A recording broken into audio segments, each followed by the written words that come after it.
If you follow me on Instagram, then you would know that I just went and redid my pantry back in January, but I'm waiting until now to share with you what I did because I wanted to make sure that it would work, it would stick. And when you live with other human beings, well, let me tell you, sometimes what you try just doesn't work out.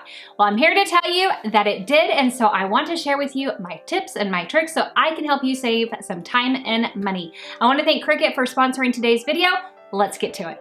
Because I live with 4 other humans, I have found that labeling is everything if I want to keep my pantry organized, and I love to use my Cricut in order to do that because let me just tell you, if I don't label it to tell them where to put it, things end up going all over the place. And all that work was for nothing. So using your Cricut will allow you to customize your labels because what you eat isn't necessarily what I eat, and what I eat isn't necessarily what you eat. It also allows you to size your labels so that they will fit the containers that they're going on, and so you're not stuck with like a standard size, so you could adapt it to whatever container, and I love that about it. So you have 3 different options. So you just go into Cricut Design Space, go over to text on the left-hand side, and then type in whatever you want to here. I'm just typing in cereal, go up to the top, choose your font. You can scroll through all the different fonts that Cricut has available, or you can choose a specific font that you're looking for. I chose 4 Seasons, and then you can size it to whatever size you want. Another option you have is print and cut. So it's kind of like making a sticker. So what you do is you go into images on the left-hand side. I typed in label, and Cricut has so many different label options. So just find one that you really like, select that and size it to what size you want, and then again, select the text that you want. But this time with the text, you're gonna go up to the top and you're gonna change it to pen. And this will allow it to write instead of cut.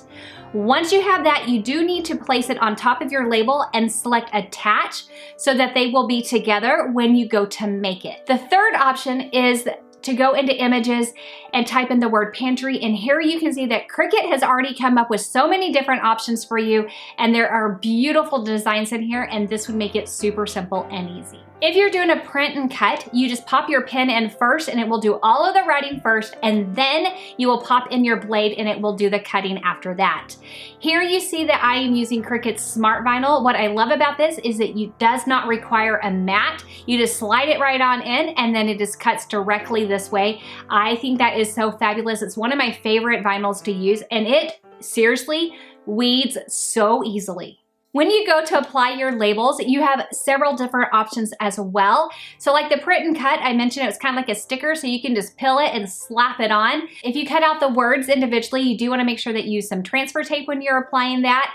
Once you have it on the transfer tape, you just apply it to your container or your object. Go ahead and give it a good rub and then peel that transfer tape right off. Super easy breezy, and there you have it. Now, I also really love to use tags, and here I have some Dollar Tree chalkboard tags.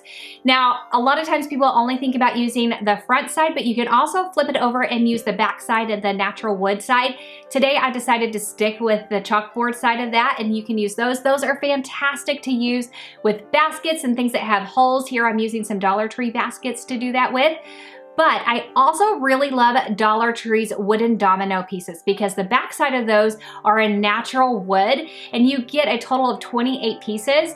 And these are great on these baskets that I have here. I just use some of the super glue double-sided foam. I just stick that on them and then pop those directly on the basket, and they are fantastic tags.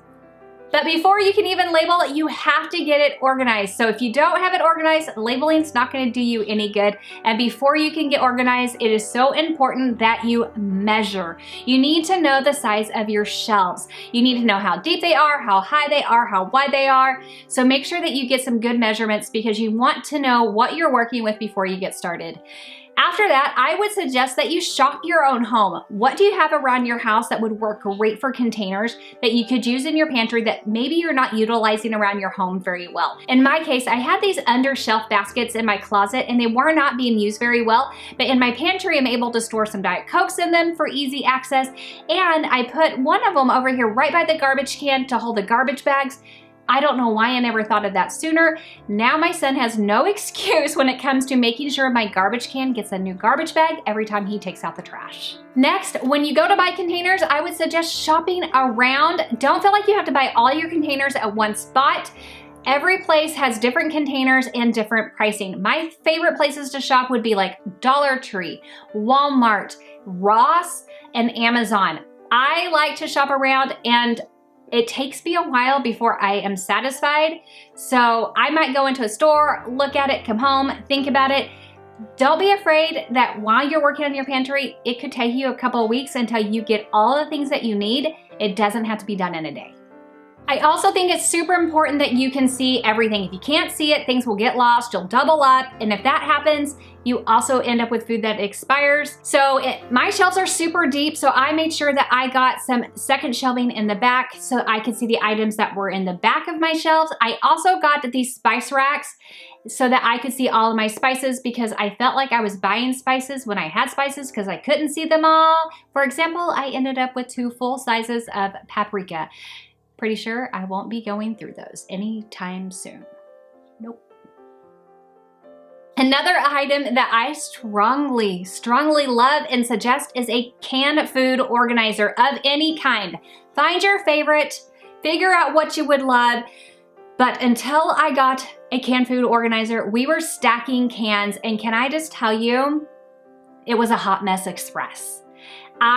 This was like one of the best things I ever did for my pantry, and now I can see all the food I have. It's rotating, and we will no longer have expired canned food. I know, you think Lazy Susans are probably just for fun, but they are more than just fun. They allow you to reach in odd places. So when you have that little odd corner, a Lazy Susan can be your best friend and you can reach around. Here, I made sure that I got a Lazy Susan that had sides, because I also have some glass jars in there and I don't want them to fall and break, which not only would that cost me money because I have to replace it, but it would cost me time because I have to clean it. And let's face it, I don't like either one of those choices. Another tip is only take things out of boxes when it makes sense. And that's gonna depend on your family and your family needs. So for us, we don't necessarily always need to do a huge bag of rice at one time. And so I love using these hurricane vases from Dollar Tree for like the dried peas, rice, and things like that. They will hold a total of 2 pounds worth. And then I get these little wooden plaques from Hobby Lobby, and they fit just right on top perfectly. It's a nice little solution, and it's under a couple of dollars in order to store them. I love thinking outside of the box, pun intended. So an example of that is for the plastic utensils that we use. We used to have these like stacking containers, and they became such a mess. It wasn't working. So I switched over to use these candle holders, and so my kids can easily grab them when they need them. I did the same thing with our reusable straws, but my favorite honestly has to be this large wooden box. I picked this up at Hobby Lobby, and this is what holds all of our snacks. I absolutely love it. It's easy for my kids to grab what they need. I can see what we have when things need to be refilled. It's fantastic. One of the best tips I can tell you is function over beauty. We've all seen Pinterest and we've seen beautiful pictures. Let me tell you, I've coveted a few pantries myself, but if it doesn't work for you and your family, it doesn't even matter. That is why I waited until now to share my pantry with you, because I wanted months of knowing that this would work for me before I was willing to share it with you. Now, if you enjoyed today's video, make sure that you check out this video as well. Thank you so much for spending your time with me, and I'll catch you in the next one. Bye.